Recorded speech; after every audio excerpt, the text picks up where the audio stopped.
अस्सलाम वालेकुम, हेलो, हाय, नमस्ते। उम्मीद है आप सब खैरियत से होंगे। जैसा कि आप जानते हैं, हम हमेशा आपकी ऐसी शख्सियात से मिलाते हैं जो अपनी ज़िंदगी में कुछ मुनफ़रिद कर रही हैं, कुछ बेहतरीन कर रही हैं और कम्युनिटी को सर्व कर रही हैं। ये interview series supported by Rehan foundation and institute of peace. आज हमारे साथ हैं डॉक्टर मोहम्मद जवेद अफजल, जो कि पीएचडी इन फिज़िक्स उन्होंने जो है पीएचडी कर चुकी है। उसके अलावा ये लेक्चरर है और कम्युनिटी को सर्व कर रहे हैं। बच्चों को फिजिक्स से के अलावा भी बहुत कुछ समझाते हैं। बच्चों की ट्रेनिंग ग्रूमिंग के ऊपर भी काम करते हैं और उन्हें चाइना का भी इनका एक्सपीरियंस है। हम ये सारा जानेंगे आज इनसे, इनके बारे में और इनके सफर के बारे में। अस्सलाम वालेकुम सर, कैसे हैं आप? वालेकुम अस्सलाम, अल्हम्दुलिल्लाह, शुक्र है अल्लाह का। सर, हम हमें आपके बारे में जानना है। आप हमारे नाज़रीन को अपने सफ़र के बारे में बताएँ, अपनी जर्नी के बारे में बताएँ और फ़िज़िक्स के बारे में। आम लोगों का फ़िज़िक्स एक, शायद फ़िज़िक्स से ज़्यादा केमिस्ट्री रूखा होता है, लेकिन फ़िज़िक्स भी थोड़ा-सा रूखा सब्जेक्ट है। टॉर्क, टेंशन और इन्हीं चीज़ों का ये एक मजमूआ है। नहीं, it depends on your mind कि आपका माइंड किस चीज़ को, कुछ माइंड्स होते ही फिजिक्स के लिए हैं, कुछ बने होते ही केमिस्ट्री के लिए हैं, किन्हें बायो ज़्यादा रास आती है, कुछ मैथमेटिक्स में ज़्यादा चलते हैं। तो मेरा माइंड फिजिक्स में चलता था। मुझे जो थ्योरीज थी वो खुद ब खुद समझ आना शुरू हो जाती थी। जैसे लफ्ज़ जो है वो मुझसे बातें कर रहे हैं और मेरे अंदर उतरते चले जा रहे हैं। So sometimes I feel that in the past. So मैंने सोचा कि मुझे इसी फील्ड में आगे जाना चाहिए। जी हाँ। सर, ऐसा ही सर, आप इमेजिनेशन का भी आपके एक स्ट्रॉन्ग होता था। जब आप हमें केमिस्ट्री फिजिक्स पढ़ाते थे, आप कहते थे कि इमेजिन करो कि यहाँ बर्फ पड़ रही है, तो तुम्हें गर्मी महसूस नहीं होगी। तो सर, ऐसा आप वो हमें सिर्फ पढ़ाने के लिए करते थे या ऐसा सच में आप इमेजिन करके ऐसा आपको लगता है कि ऐसा मुमकिन होता है या ऐसा हो सकता है?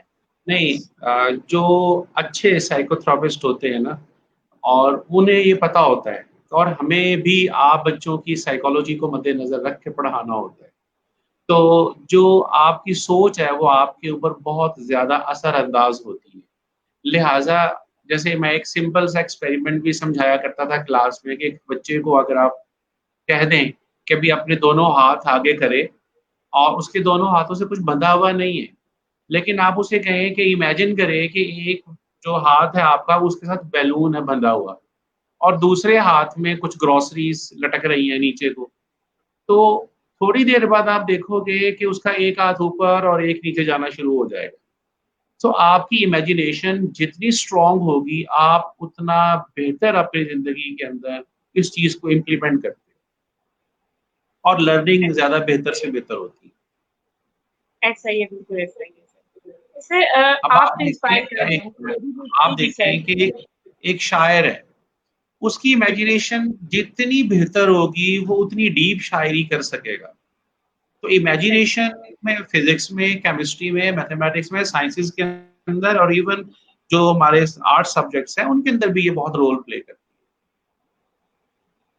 है। ऐसा ही है बिल्कुल, कि इसकी मदद से हम बहुत बेहतर काम कर सकते हैं और अपने काम को भी इम्प्रूव कर सकते हैं। सर, आप तो अपने बच्चों को, स्टूडेंट को इंस्पायर करते ही हैं, आप उन्हें उन्हें हौसला बढ़ाते ही हैं। आपने कभी किसी को डिमोटिवेट नहीं किया। मैंने नहीं देखा आपको कभी किसी को जो लेट डाउन करते हुए। आप हमेशा कहते हैं कि तुम इससे बेहतर कर सकते हो, कोशिश करो। तो मैं जानना चाहूँगी कि आपको आपकी लाइफ में किसने इंस्पायर किया, किसने मोटिवेट किया? मेरी लाइफ़ के अंदर सबसे पहले मेरी मेरी अम्मी हैं, मेरे अब्बू हैं, और उसके बाद एक बहुत बड़ा नाम है मेरी लाइफ़ के अंदर, डॉक्टर मोहम्मद वसीम अशरफ और डॉक्टर तैयबा खान। इन इन लोगों से मैंने बहुत कुछ सीखा है। मेरे अब्बू हमेशा मुझे कहा करते थे कि बेटा, टॉप इज़ ऑलवेज़ वेकेंट। आपने कुछ भी करना है, आप जब तक टॉप पर नहीं आओगे, आपको कुछ नहीं मिलेगा। तो मैंने ये बात अपने पल्ले से बाँधी हुई थी कि मुझे जो भी करना है, मुझे उसके ऊपर वाले लेवल तक, टॉप लेवल तक आना ही आना है मुझे। तो पीछे माँ की दुआएँ थी, टीचर्स की अ, कोशिशें थी, उनका हार्ड वर्क था मेरे ऊपर कि मैंने सब कुछ लर्न करना शुरू किया। और आज अल्लाह ने इस मकाम तक पहुँचाया है, तो ज़ाहिर है कि इसके पीछे बहुत सारा हार्ड वर्क है और सबसे ज़्यादा अल्लाह ताला का फ़ज़ल है। उसके फ़ज़ल के बगैर हम कुछ भी नहीं।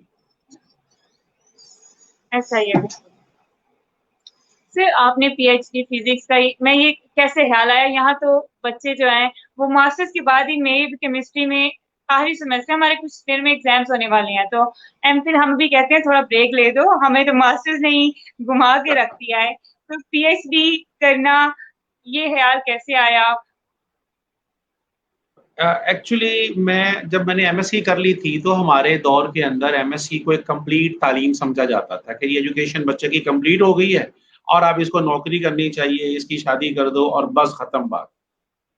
मैंने 95 में एमएससी की और उसके बाद से लेकर 2009 के अंदर मैंने एमफिल शुरू किया था। तो it's a huge gap between my MSc and my MPhil. और इन सारे सालों के दौरान मैंने ये महसूस किया कि मैं सब्जेक्ट में मेरा सब्जेक्ट था बहुत अच्छा था, लेकिन मैं चाहता था कि मैं और कुछ पढूं, मुझ में कुछ और चीजें जो है ना वो मुझे सीखनी चाहिए, ताकि वक्त गुजरता जा रहा है और नया आने वाला दौर जो है वो नए नए एक्सपेरिमेंट्स लेकर आता है और नए नए चैलेंजेस लेकर आता है। तो जब आपको उस पर भी ओवरकम करना है, then you have to study another level. फिर मैंने 2009 में से 2012 तक ये मेरा जो है वो एमफिल का है और उसके बाद फिर मैंने साथ ही पीएचडी को शुरू किया। तो 2014-15 के अंदर मैंने शुरू की है पीएचडी और 19 में मेरी ये कंप्लीट हुई है। बिल्कुल सही है। और आपको अगर जैसे आजकल अगर आपको पैसे टाइम के साथ चलना है तो आपको अपने आप को अपडेट करना ही होगा, आपको ज़माने के साथ चलने के लिए भी एवरी डे हर दिन आपको सीखना है, हर दिन आपको कुछ नया लर्न करना है, तभी आप वरना पीछे रह जाओगे। सर आपका इंटरनेशनल एक्सपोजर भी है, आपके इंटरनेशनल कॉन्फ्रेंसेस भी अटेंड किए हैं, आपके आर्टिकल भी पब्लिश हो चुके हैं। मैं जानना चाहूंगी कि हमारे एजुकेशन सिस्टम, आपने उनके एजुकेशन सिस्टम को भी देखा होगा क्योंकि आपने वहां जाके स्टडी भी किया, आपने वहां जाके कॉन्फ्रेंस अटेंड भी किए हैं। हमारे और उनके जो डिफरेंस है वो क्या है? बुनियादी डिफरेंस, हम लैग कर रहे हैं, हमारा एजुकेशन सिस्टम कोलैप्स हो रहा है, ये ऐसा क्यों है? मैं आपको बताता हूँ। चाइना जब मैं गया तो वो मेरी तकरीबन वो थर्ड मेरी इंटरनेशनल कॉन्फ्रेंस थी जहाँ मैं गया चाइना।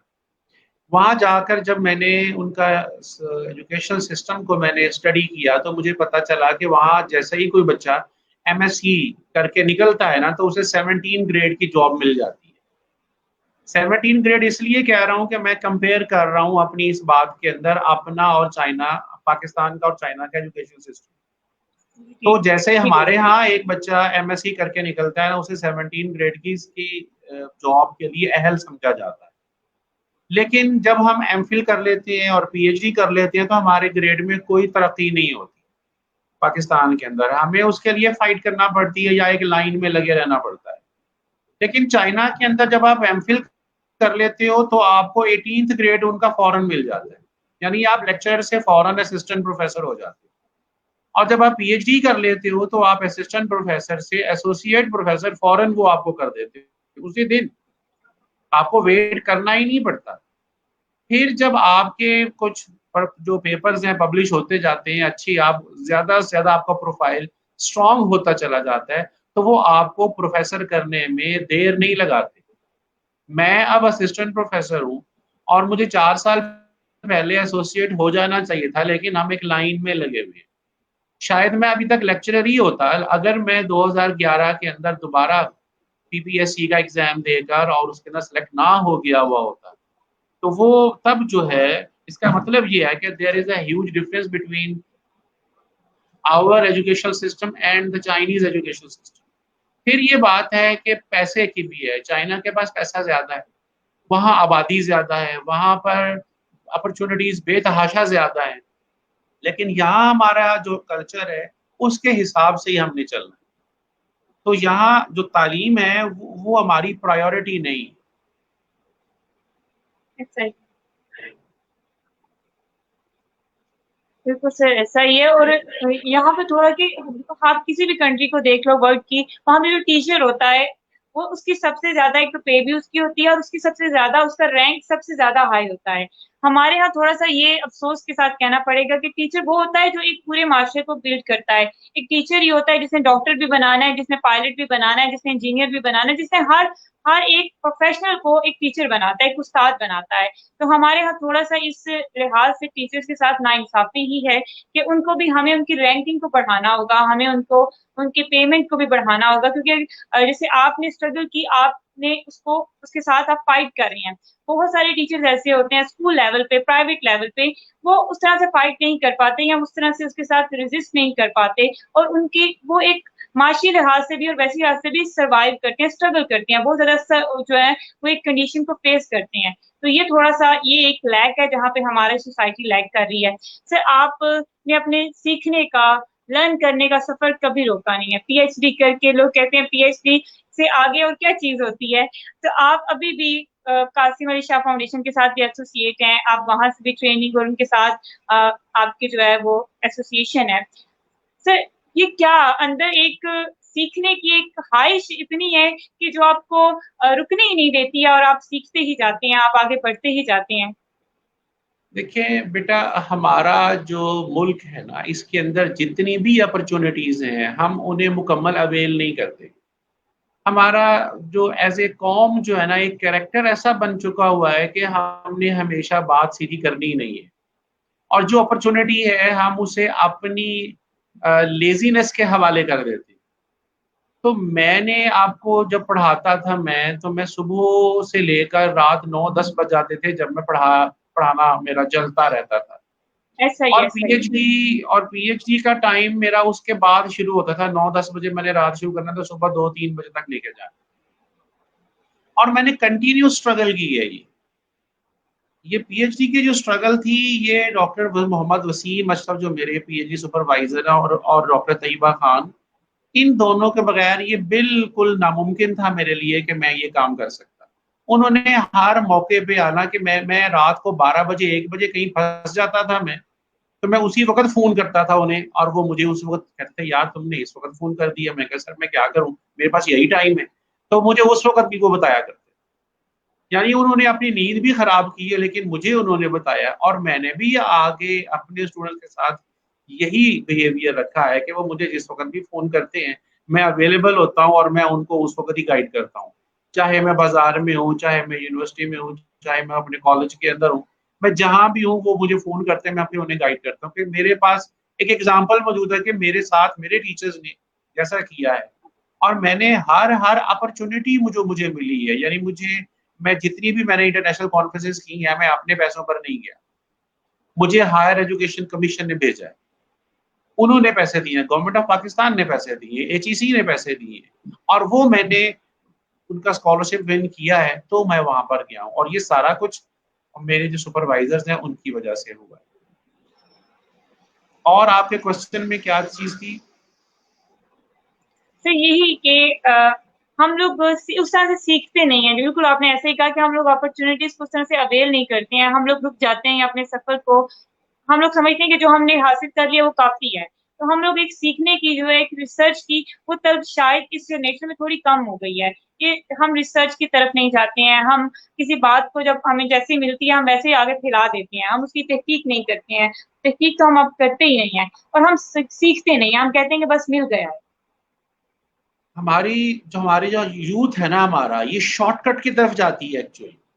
मैंने देखा है हमारे पास एमफिल के बच्चे हैं, पीएचडी के बच्चे हमारे पास हैं, तो वो शॉर्टकट चाहते हैं कि किसी तरह शॉर्टकट लगाएँ और हम जल्दी से जल्दी जो है ना वो ये कर सकें। हालाँकि ये आपको ये चीज़ें, ये डिग्रीज़ आपको पेशेंस सिखाती हैं कि आपने वेट करना है।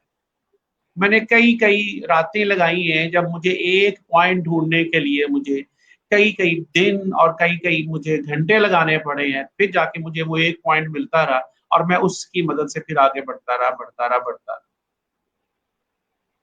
बिल्कुल तो ऐसा ये ही है। हम लोग कंटीन्यूअस थोड़ा-सा लाइफ़ लाइफ़ जो है वो नाम ही मुसलसल और जद्दोजहद का है।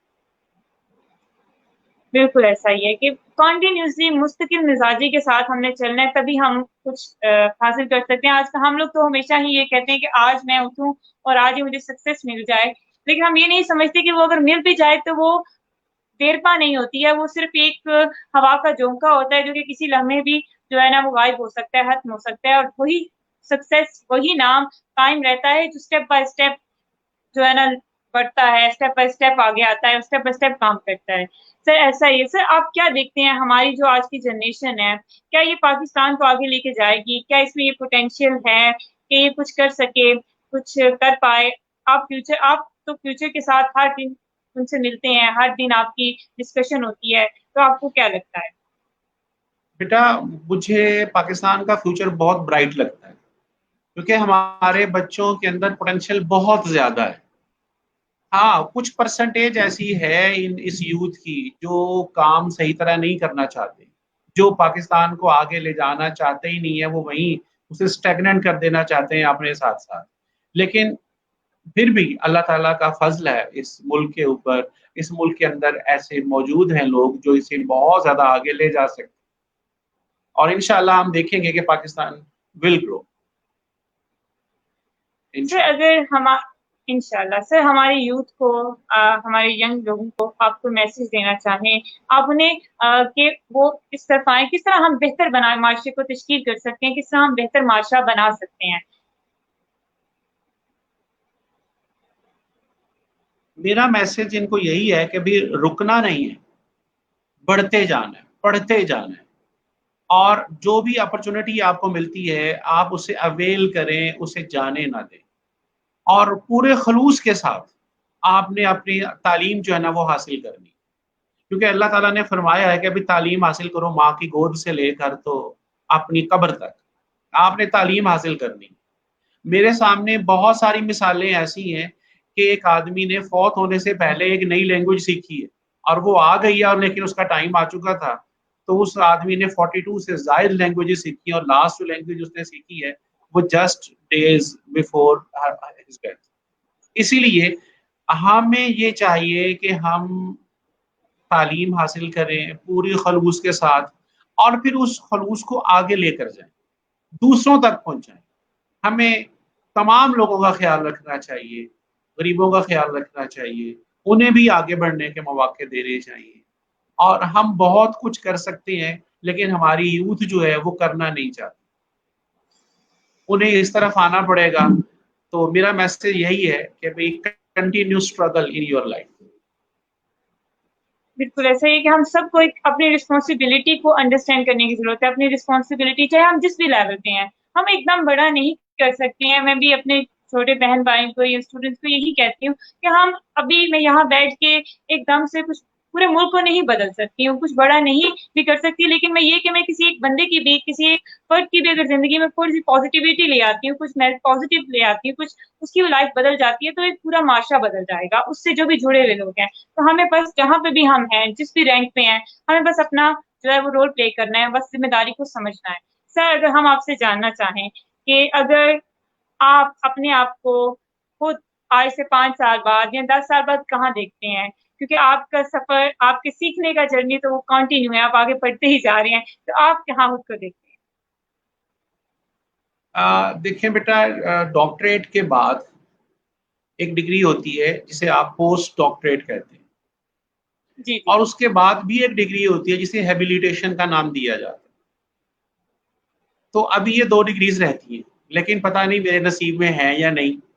तो लेकिन जो रिसर्च है वो चलती रहती है, यानी पेपर बिल्कुल नए बिल्कुल। लिखना, नई रिसर्च करना, वो चलती रहती है, और वो पीएचडी के बाद भी मेरी जो है ना वो चल रही है। बच्चों को हम रिसर्च करवा भी रहे हैं और खुद भी काम कर रहे हैं। तो ये चीज़ें चलती जाएगी। पोस्ट पोस्ट डॉक्टरेट जो है, पोस्ट डॉक मिलेगी, नहीं मिलेगी, ये अभी अल्लाह ताला पर ही है। जब वो देंगे हम जाएँगे इंशाल्लाह। इंशाल्लाह वो ज़रूर करेंगे, और बिल्कुल जिसकी चीज़ की ख़्वाहिश करते हैं वो आपको मिल ही जाती है।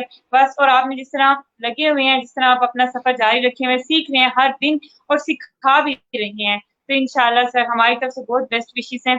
सर अगर हम आपसे पूछना चाहेंगे कि आपके वालिदैन में से, आपके मेंटर में से किसी ने आपको 3 नसीहतें की हों, जो आप हमेशा अपने साथ रखते हैं, हमेशा उस पे अमल करते हैं, वो आप अगर हमारे साथ शेयर करना चाहें? देखिए, मैंने पहले भी बताया, मेरे वालिद मुझे कहा करते थे कि बेटा टॉप इज़ ऑलवेज़ वेकेंट। बिल्कुल। और मेरे जो टीचर्स हैं, मेरे जो सुपरवाइजर्स हैं, उन्होंने मुझे ये समझाया है कि अभी कंटिन्यूस स्ट्रगल जो है ना वो करनी है, खुलूस से दिल के साथ, नीयत अच्छी रखनी है, कॉपी कहीं से नहीं करना, ये उन्होंने मुझे सिखाया है। तो इसी के ऊपर जो है ना वो मैं चल रहा हूँ। बाकी अल्लाह ताला का फजल है और कुछ नहीं।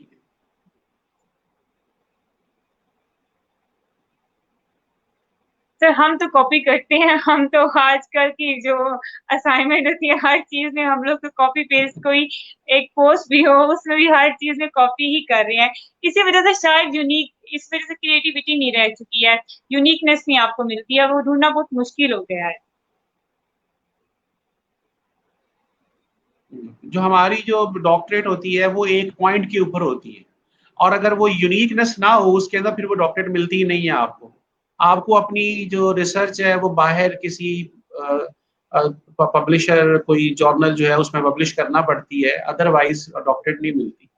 डॉक्टरेट अगर आपकी है तो उसका मतलब भी यही है कि आपने किसी यूनिक काम को आगे बढ़ाया हुआ है, जो आज तक दुनिया में किसी ने नहीं किया हुआ, वो आपने किया है।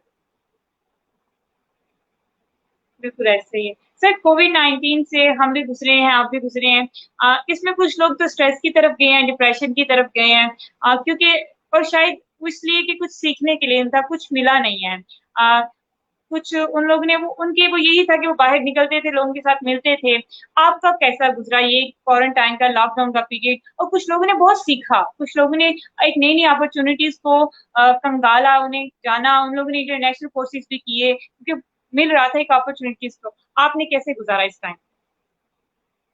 देखिए, ये जो कोविड-19 ने जो रोल प्ले किया है सारी दुनिया के अंदर, ये मैंने तो इस 2020 को अपनी दुनिया जो है वो तो अगले साल से चलना शुरू होगी, 2021 से।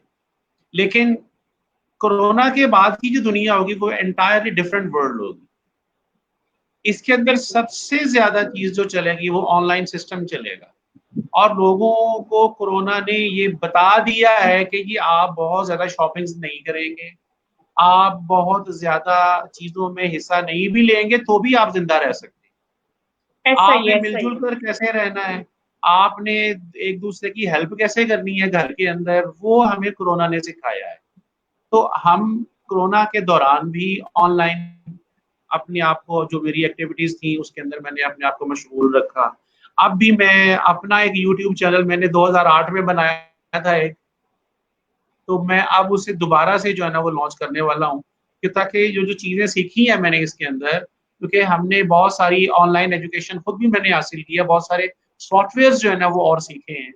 तो सिमुलेशन सॉफ्टवेयर सीखे हैं, तो मैं हम फिर इस चीज़ को फिर आगे इसको कंटिन्यू करेंगे आगे।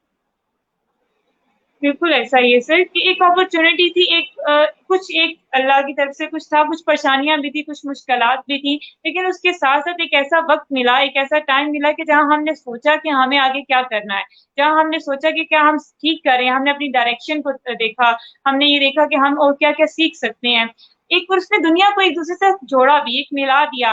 बाकी तो हर जगह, हर एक मुल्क का अपना मसला होता है, तो लोग उस पे नहीं करते हैं। लेकिन ये एक ऐसा मसला था कि पूरी दुनिया इकट्ठी थी, पूरी दुनिया एक ही बात कर रही थी, तो एक-दूसरे से जुड़ रहे थे। तो ये पॉज़िटिविटी आपने बहुत अच्छी बात की, बहुत अच्छा मैसेज दिया कि ये एक पॉज़िटिविटी है कि अगर हम इससे लर्न करें, तो हम बहुत हद तक इंसान अपने आप को सुधार सकता है, बहुत कुछ सीख सकता है, इम्प्रूव कर सकता है। सर बहुत अच्छा लगा आपके साथ बात करके, बहुत अच्छा ये सेशन रहा। काफ़ी अरसे बाद आपसे बात की, बहुत कुछ सीखा, हमेशा की तरह जैसे हम आपसे सीखते थे और आज भी सीखा, सीखने के लिए बहुत कुछ मिला और आपने हमेशा जैसे इंस्पायर ही करती हैं और हमेशा पॉज़िटिव मैसेज ही देते हैं। सर आपको कैसा लगा पहले तो हम ये जानेंगे और फिर जाते-जाते हमारे देखने वालों के लिए, सुनने वालों के लिए कोई पैगाम? मुझे भी आपके साथ बात करके बहुत अच्छा लगा। जब आप पढ़ा करती थी, मेरे दिमाग के अंदर वो सारे मंज़र उभर रहे थे कि किस-किस तरह से हमने सबको पढ़ाया, और अब आप माशाल्लाह इस तरह से अपना यूट्यूब चैनल चला रहे हो, बहुत कुछ कर रहे हो। वो मुझे फ़ेसबुक से पता चलता रहता है, तो मुझे बड़ी खुशी होती है कि आप माशाल्लाह आगे बढ़ रहे हो और बहुत ज़्यादा पॉज़िटिव। और मेरा सिर्फ़ एक ही मैसेज है कि बी पॉज़िटिव, लेकिन stay safe and stay at home. Thank you. बिल्कुल बेहतरीन मैसेज, और हम भी एंड पे यही मैसेज देते हैं हमेशा कि बी पॉजिटिव, जो है पॉजिटिविटी को फैलाएं। नेगेटिविटी मिल भी जाए तो उसे इग्नोर किया करें, उसे अवॉइड किया करें। हम हमेशा जाने अनजाने में, चाहे वो हमारा सोशल मीडिया प्लेटफॉर्म हो, सर आपने भी देखा होगा कि लोग अगर कुछ नेगेटिव चीज होती है तो उसको इतना, उसके नीचे कमेंट्स आ रहे होते हैं, वो चीज इतनी शेयर हुई होती है, वो चीज इतनी हर जगह पहुंची होती है, हर कोई इस पर बात कर रहा होता है, और उसके साथ ही पॉजिटिव चीज भी हो रही होती है, उसके साथ कोई बंदा कोई अच्छा भी शेयर करता है, लेकिन वो नहीं फैल रही होती उसके नीचे, या उसको कोई उस पर बात नहीं करता, ना सोशल मीडिया, ना हमारा प्रिंट मीडिया, और ना ही हमारा जो है ना वो इलेक्ट्रॉनिक मीडिया। तो हमारी सिर्फ यही दरखास्त है कि पॉजिटिविटी को फैलाएं, पॉजिटिव न्यूज जहाँ पे मिले उसको शेयर किया करें, और नेगेटिव न्यूज मिल भी जाए तो उसे इग्नोर करें, उसको देखें ही ना। खुश रहें, अपना ख्याल रखें, और दूसरों का भी ख्याल रखें। Thank you sir, it's really honoured for us. अल्लाह ओके हाफिज। बेटा, बहुत, अल्लाह हाफिज, अल्लाह हाफिज।